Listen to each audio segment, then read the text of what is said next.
दसरा मेळावा हा वंदनीय बाळासाहेबांच्या विचाराची ही पार्श्वभूमी आहे. त्याच्यातनं विचाराचं सोनं घेऊन जायचं ही बाळासाहेबांची संकल्पना होती. आता बाळासाहेबांचा विचार कोण पुढे घेऊन जातो हे माझ्यापेक्षा तुम्ही चांगलं सांगू शकता. बाळासाहेबांचा विचार काय होता? काँग्रेसबरोबर जाऊ नये. कोण काँग्रेसबरोबर गेले? म्हणजे ते बाळासाहेबांच्या विचाराचे नाहीत. मग काँग्रेसमधनं फारकत कोणी घेतली? आम्ही घेतली. म्हणजे एकनाथ शिंदेसाहेबांनी घेतली. म्हणजे आम्ही बाळासाहेबांच्या विचाराचे आहोत. आणि बाळासाहेबांचा विचार काय होता की 80% समाजकारण करा आणि 20% राजकारण करा. म्हणून शिंदेसाहेबांनी काल जाहीर केलं की जरी दसरा मेळावा असला तरी तो आझाद मैदानला होणार नाही. मराठवाडा, विदर्भ, उत्तर महाराष्ट्र, पश्चिम महाराष्ट्र जिथं जिथं पर्जन्यवृष्टी झालेली आहे तिथल्या कुठच्याही शिवसैनिकांनी मेळाव्याला येऊ नका. ही भूमिका म्हणजे सामाजिक काम आहे. आणि त्याच्यामध्ये आम्हाला सगळ्यांना त्यांनी सांगितलं की उद्या आम्ही सगळ्या मंत्र्यांनी ज्या ज्या ठिकाणी पूर परिस्थिती आहे तिथं जाऊन त्या लोकांबरोबर दसरा साजरा करा. हे बाळासाहेबांचे विचार आहेत. ज्यांनी बाळासाहेबांचे विचारच सोडलेत त्यांना त्यांची दखल घ्यायची काही आवश्यकता नाही. त्यांना त्यांचा विचार लक्षलाभ होऊ दे. त्यांनी काँग्रेसच्या मांडीवर नेऊन ठेवलेलं धनुष्यबाण शिंदेसाहेबांनी सोडवून आणलेलं आहे.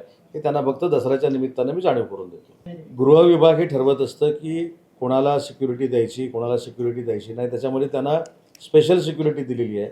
त्याच्यामुळे स्पेशल सिक्युरिटी देण्याचे अधिकार हे डीजींच्या अध्यक्षतेखाली असलेल्या समितीला असतं. शासन ते काही देत नसतं. त्याच्यामुळे त्यांनी जे काही मोर्चाचं म्हटलं आहे, आंदोलनाचं म्हटलं आहे त्याची दखल डीजी मॅडम घेतील आणि त्याच्यावर योग्य ती कारवाई करतील. त्या मराठीची कुठं आवश्यकता आहे हे अबू आझमीने आम्हाला सांगण्याची आवश्यकता नाही. जो महाराष्ट्रामध्ये राहतो त्याला मराठी आलंच पाहिजे, मराठी त्यानं शिकलं पाहिजे. हे मराठी भाषेचा मंत्री म्हणून माझं स्पष्ट मत आहे. कुठच्याही समाजावर, धर्मावर आक्षेप घेण्याची शंका घेण्याची आवश्यकता नाही.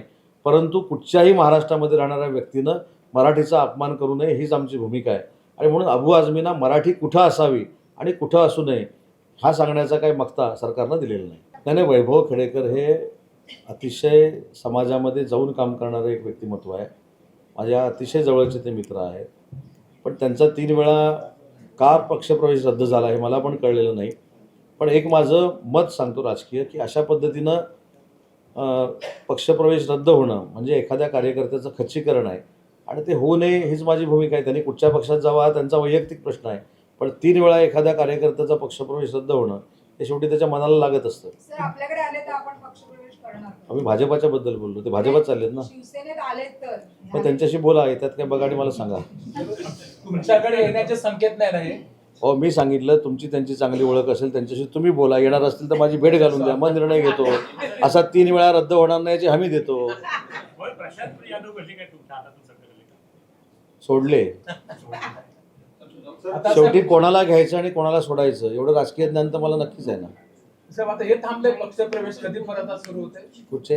आता मध्यंतरी बरेच जण थांबलेत पक्षप्रवेश तुमच्याकडे. सगळीकडे पक्षप्रवेश चालू आहे. काल संध्याकाळी देखील युबीटीतले काही लोक शिंदे साहेबांच्या नेतृत्वाखाली शिवसेनेमध्ये आले.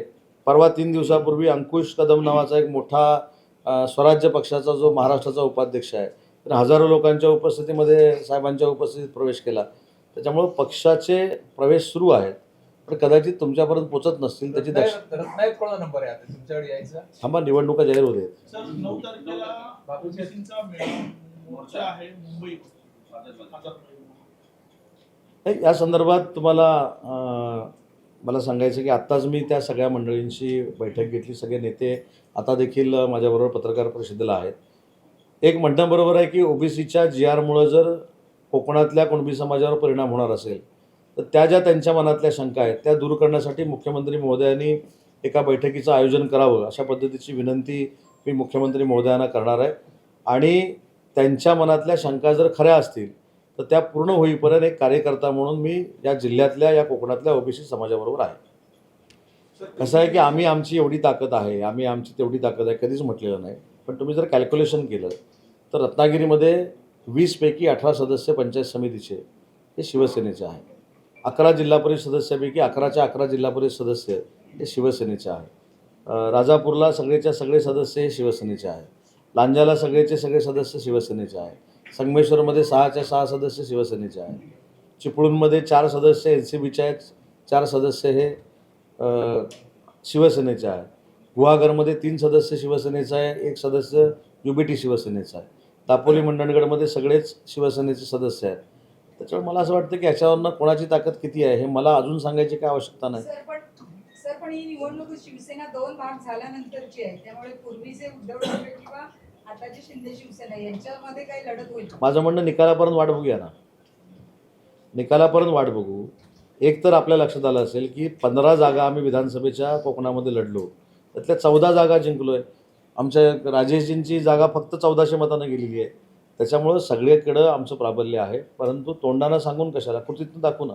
रिझल्ट लागू दे आणि रिझल्टच्या दिवशीच आपण पत्रकार परिषद करू. टाइम्स डिजिटलला लाईक करा, शेअर करा, सबस्क्राईब करा आणि बेल आयकॉन दाबायला विसरू नका. Times digital.